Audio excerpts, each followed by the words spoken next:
علم با عمل کوي مزال کی تقوا سرا پام چې دوک نشي پام چې دوک نشي خواهشات د دنیا سرا علم با عمل د ژوند لار کی تقوا سرا پام چې دوک نشي پام چې قدر منوریدونکو اوس تاسو پام راړو د الحاج مولوي محمد یاسین فهیم صاحب و عالمانه وینا ته دې ته فکر وکړه چې دا خلق د فاضل بولی دې ته فکر وکړه چې د ژوند لار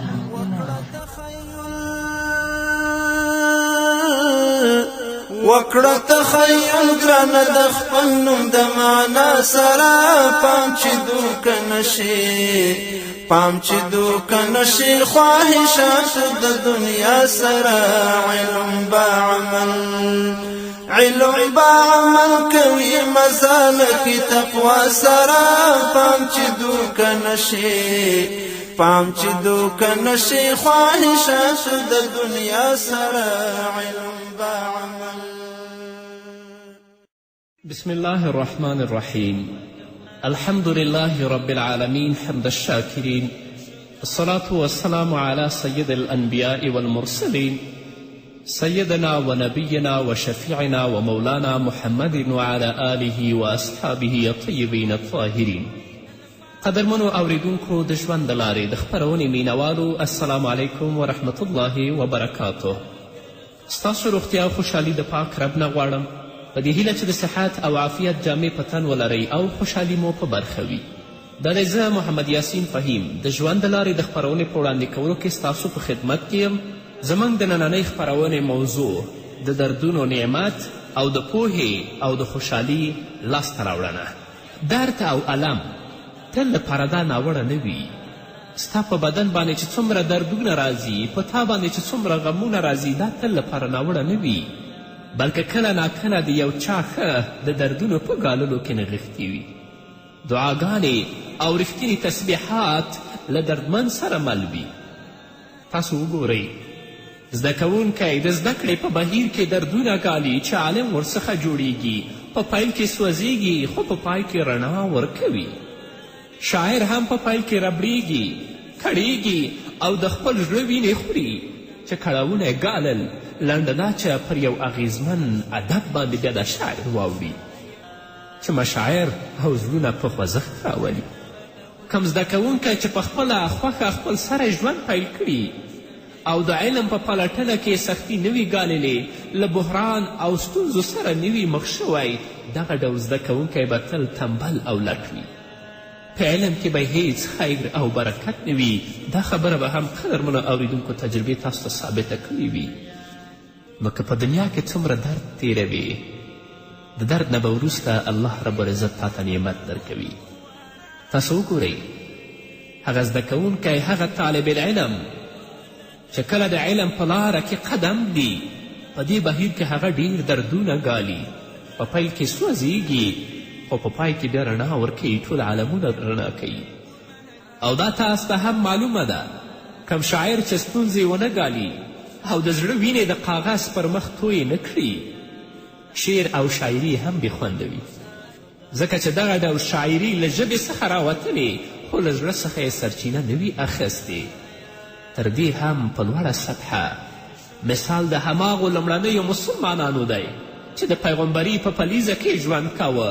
هغوی د لوی ایمان، پاکو زړونو، رښتینې لهجې، ژورې پوهې خاوندان ول، ځکه چې هغوی له حق سره د ملګرتیا په ډګر کې تر بل هر چا زیاتې ربړونې ګاللې وې، لکه چې الله رب العزت د هغو مسلمانانو په اړه فرمایي: ما کان لأهل المدینة ومن حولهم ما كان لأهل المدينة ومن حولهم من الأعراب أن يتخلفوا عن رسول الله ولا يرغبوا بأنفسهم عن نفسه ذلك بأنهم لا يصيبهم ظمأ ولا نصب ولا مخمصة في سبيل الله ولا يطؤون موطئا يغيظ الكفار ولا ينالون من عدو نيلا إلا كتب لهم به عمل صالح إن الله لا يضيع أجر المحسنين.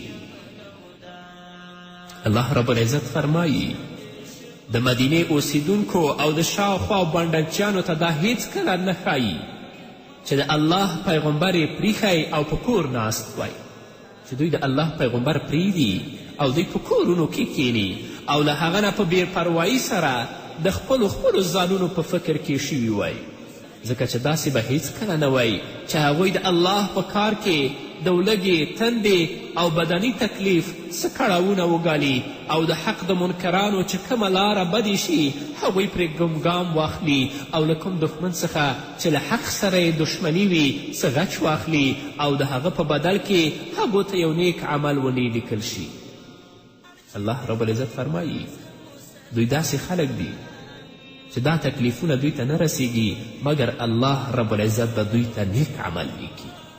دا باوري ده چې الله د نیکانو د خدمت حق نه ضایع کوي، الله به د دوی د خدمت حق ضرور ورکوي.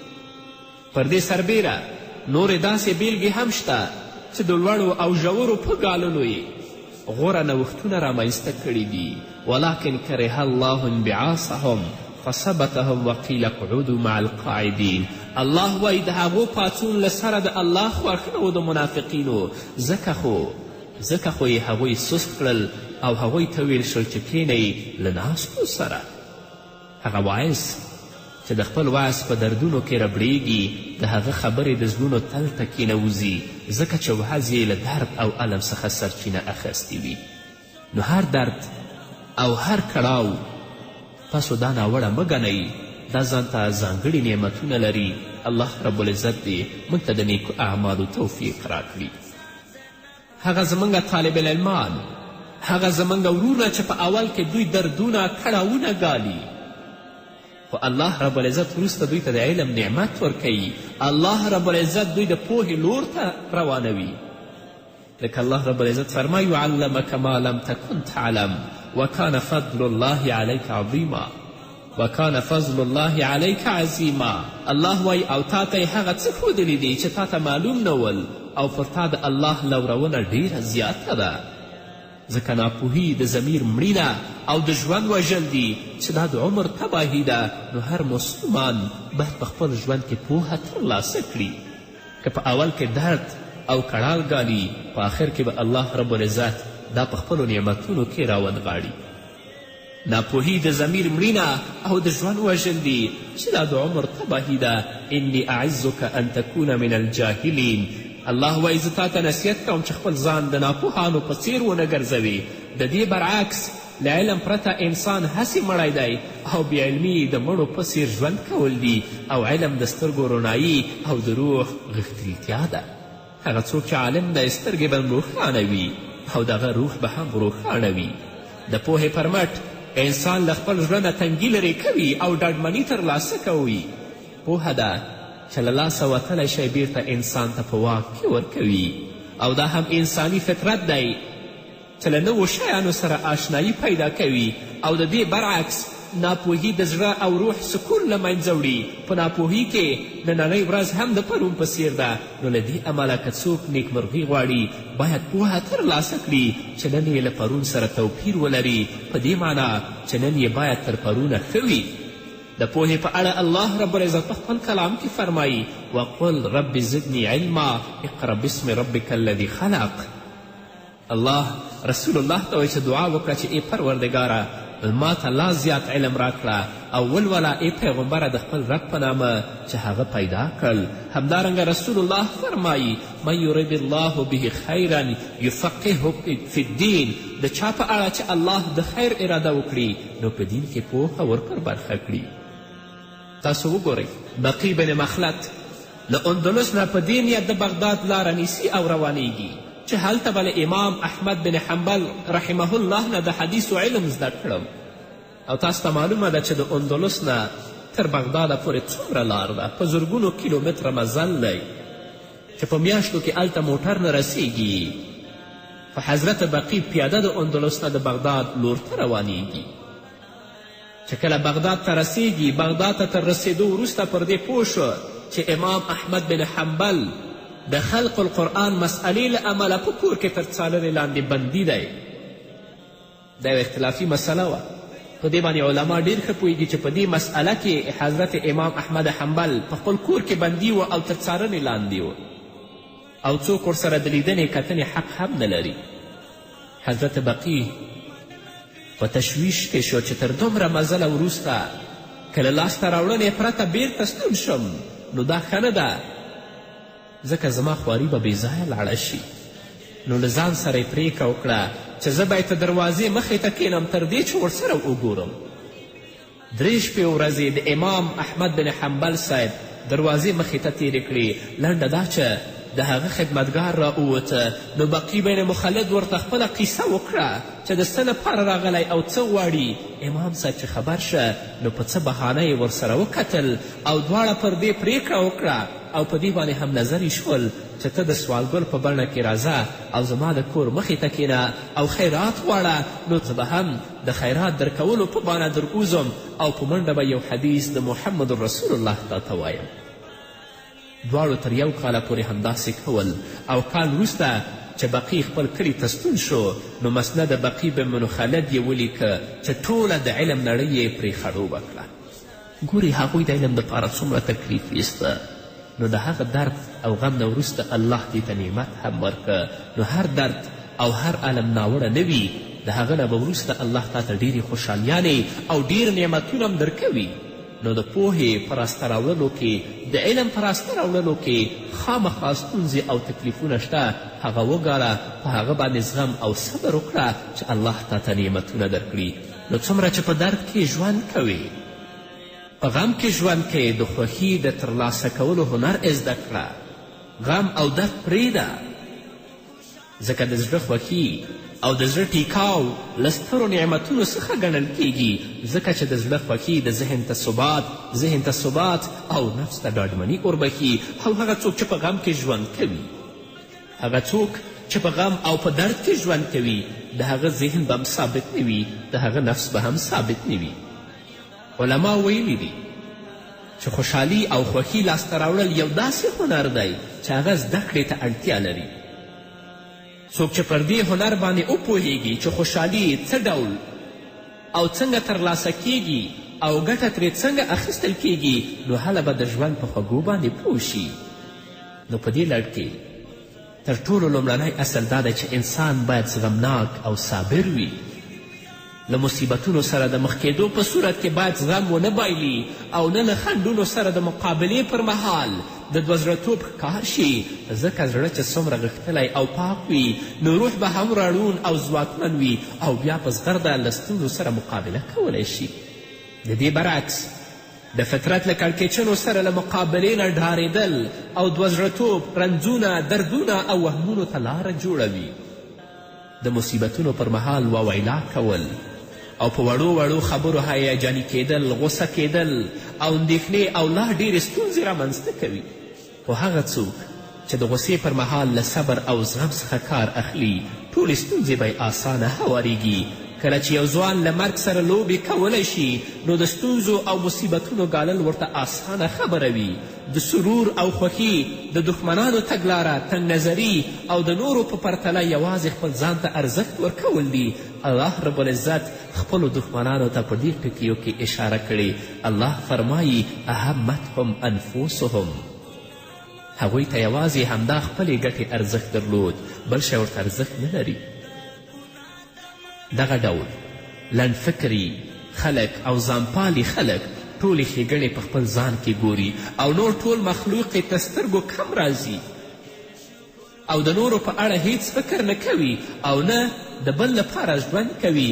یعنې په هر څه کې خپلې ګټې په پام کې نیسي. نو موږ باید یو څه شیبې د بل لپاره هم ژوند وکړو، لږ د بلو ګټو په خاطر د خپلو ګټو قرباني ورکړو، نو هله به سوکاله او له خوښي ډک ژوند ولرو.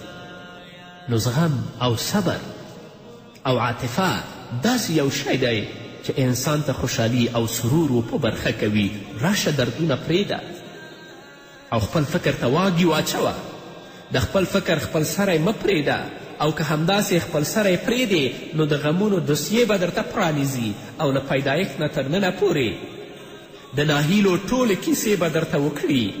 ژوبله ماضي او اندېښمن راتلونکی به دې مخې ته نیغ ودروي چې هغه ستا احساساتو ته په ټوله معنا ټکان ورکوي، نو خپل فکر د یو ګټور عمل په سرته رسولو متمرکزه کړه. وتوکل علی الحی الذي لا یموت، پر هغه الله توکل وکړه چې ژوندی دی او هیڅ کله هغه مړ کیدونکی نه دی.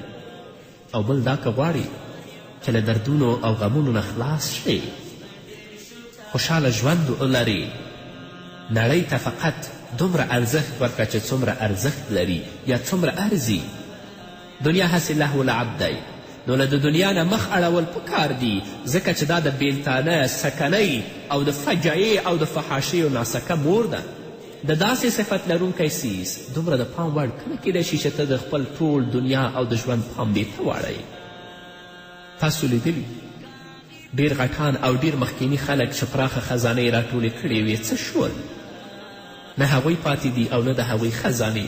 همدارنګه د ژوندانه د آدابو په ترڅ کې ویل کیږي چې خوښي او د خوښي لاملونه په هڅه او کوښښ ترلاسه کیدی شي او بیا وروسته طبعي بڼه خپلوي، او د دنیا ژوند یوازې د دې وړ هم نه دی چې هغه ته فقط په تریو تندي وکتلی شي. تیارې خوښي لاسته راوړه، ښه اخلاق لاسته راوړه، بیا به دا خوښي د ستا طبیعت وګرځي، د اخلاق به د ستا طبیعت وګرځي. په دنیا کې کله ناکله یو انسان د بل انسان د مرګ اعلان کوي، په داسې حال کې چې خپله د ده خبر په خپله خپریږي. دا هم حقیقت دی چې د ژوندانه څخه ټول په ټوله د خفګان نښې او اغیزې نشي لرې کولی، ځکه ژوند همداسې پیدا شوی چې په دې کې به څه نه څه خفګان وي. لقد خلقنا الانسان فی کبد انا خلقنا الانسان من نطفة ابشاج نبتلیه. الله په بل ځای کې وایي خلق الموت والحیات لیبلوکم ایکم احسن عملا. په حقیقت کې الله وایي موږ انسان په سختي کې پیدا کړی دی. الله وایي موږ انسان له یوې ګډې شوې نطفې څخه پیدا که چې هغه موږ وازمایو، په هغه باندې امتحان وکړو. الله بیا فرمایي چې مرګ او ژوند د دې لپاره ما پیدا کړي چې تاسې وازمایي، وګوري چې له تاسې څخه کوم یو ډېر ښه عمل کوونکی دی. الله فرمایي الحمدلله الذي اذهب عنا الحزن. د جنتیانو خبر را نقل کوي. جنتیان به په جنت کې وایي چې شکر دی د هغه الله لپاره چې له موږ نه غم او اندېښنه لرې کړه، او دا د دې دلیل دی چې له ټولو غمونو اندېښنو څخه د خلاصون یوازینی کور هغه جنت دی چې هلته ټول په ټول غمونه او اندېښنې پای ته رسېدلی شي. ونزعنا ما فی صدورهم من غل. د هغو په زړونو کې چې د یو بل په خلاف کوم خیرې وي هغه به الله وایي موږ ایسته کړو. نو دنیا واقعا د ربلونو او د غمونو کور دی، د خوشحالي کور چې دی هغه جنت دی، خو انسان باید تل لپاره کوشش وکړي چې هغه خوشحالي او سرور ترلاسه کړي، غمونه پرېږدي. خو بیا هم قدرمنو اوریدونکو مه خفه کیږئ. که تاسو غریب یاستئ خلک ډېر قرضدار دي، که تاسو ګاډۍ نه لرئ خلک پښې نه لري، که تاسو له مصیبتونو سر ټکوئ خلک له کلونو راهیسې په کټ کې پراته دي، که تاسو یو زوی له لاسه ورکړی خلکو ډېر زامن له لاسه ورکړي، بیا هم مه خفه کیږئ، ځکه چې تاسو مسلمان یاست، پر الله او د هغه په رسولانو، د هغو په کتابونو او په ملائکو، په تقدیر او د آخرت په ورځ ایمان لرئ. داسې خلک شته چې د هغه هر څه دروغ ګڼي، الله هم دروغ ګڼي، رسول هم ډېر دروغ ګڼي، کتابونه او ملائک هم دروغ ګڼي، بیا هم مه خفه کیږئ. که تاسو نه ګناه کیږي نو توبه وباسئ، که د بدي مرتکب کیږئ نو استغفار ووایئ، که غلطي وکړئ نو اصلاح یې وکړئ، ځکه چې د الله رحمت پراخه او د توبې دروازې پرانستې دي. بیا هم مه خفه کیږئ، ځکه خفګان اعصاب ټکنې کوي او له سترګو څخه خوبونه وړي. یو شاعر څومره ښه ویلي، څومره مصیبتونه دي چې سړی ورڅخه تنګ شي، له خلاصونه یې ناهیلی شي، سره له دې چې له الله سره د هواري لاره شته. په کار ده چې په داسې حال کې انسان یوازې یو الله ته خپل ټول پام راواړوي او د دنیا غمونه پرېږدي او تل لپاره په دې کوشش کې اوسیږي چې زه خوشحالي څنګه ترلاسه کړم. نو په دنیا کې قدرمنو اوریدونکو چې په تاسو باندې څومره دردونه راځي، څومره غمونه راځي، تاسو هغه ناوړه مه ګڼئ. ټول دردونه او ټول غمونه ناوړه نه دي. د هغه نه به وروسته الله رب العزت تاسو ته ډېر ښایسته نعمتونه درکوي، لکه څو مثالونه چې ما تاسو ته بیان کړئ. خو تل لپاره په دې کوشش کې اوسئ چې څنګه پوهه ترلاسه کړو، څنګه علم ترلاسه کړو د پوهې او د علم ته ترلاسه کولو په بهیر کې چې تاسو ته څومره دردونه کړاوونه رنجونه در رسیږي دا دې تاسو ناهیلې نه کړي ځکه د دې نه وروسته الله رب العزت تاسو ته نعمتونه درکوي طالب العلم که په ابتدا کې سوځي خو په آخر کې بیا ټولو ته رڼا ورکوي او د خپل په ژوند کې د خپل د ژوند په شیبو کې دا کوشش وکړئ چې تاسو د خوشحالي هنر ترلاسه کړئ چې خپل ځان ته خپل کورنۍ ته خپل مور و پلار ته څنګه خوشحالي وروبټو او د هغو هنرونو نه یو هنر دا دی چې تاسو زغمناک او صابره اوسئ تل لپاره په مصیبت باندې صبر وکړئ او یوازې د ځان لپاره ژوند مه کوئ بلکې د ټولې نړۍ لپاره ژوند وکئ لکه څنګه چې ځان ته خوشحالي غواړئ د ټولې نړۍ لپاره تاسو خوشحالي وغواړئ او بیا هم خفه کیږئ مه ځکه که تاسو ګاډۍ نه لرئ ډېر خلک دي چې هغه پښې نه لري چې په پښو وګرځي که تاسو غریب یاستئ ډېر داسې خلک دي چې هغوی قرضداره او پوړولي دي خو بیا هم هیڅکله د ژوند نه ناهیلي کیږئ د الله نه د ښه ژوند غوښتنه کوئ هم په دنیا کې هم په آخرت کې الله به عزت د دنیا او د آخرت در په برخې کړي په دې هیله قدرمنو اورېدونکو دا وه زموږ نننۍ خپرونه چې ستاسو درانه حضور ته وړاندې کړه تر بلې خپرونې پورې چې زه بیا هم ستاسو درانه حضور ته راځم تاسو ټول په پاک رب سپارم پاتې ژوند او پاتې ورځم نیکمرغه الله مبارک تاج د وراثتي امانت درته په سر کړلو تاج د وراثتي امانت درته په سر کړلو ګوره مخامخ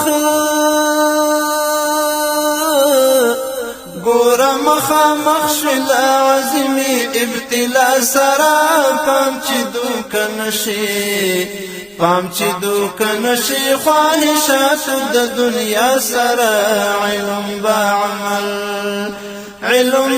عمل کوي مزال کی تقوا سره پام چې دوکه نشي خواهشاتو د دنیا سره علم با عمل علم بعمل مثال درخت في ثمرادا علم بعمل مثال درخت في ثمرادا علم بعمل مثال درخت في ثمرادا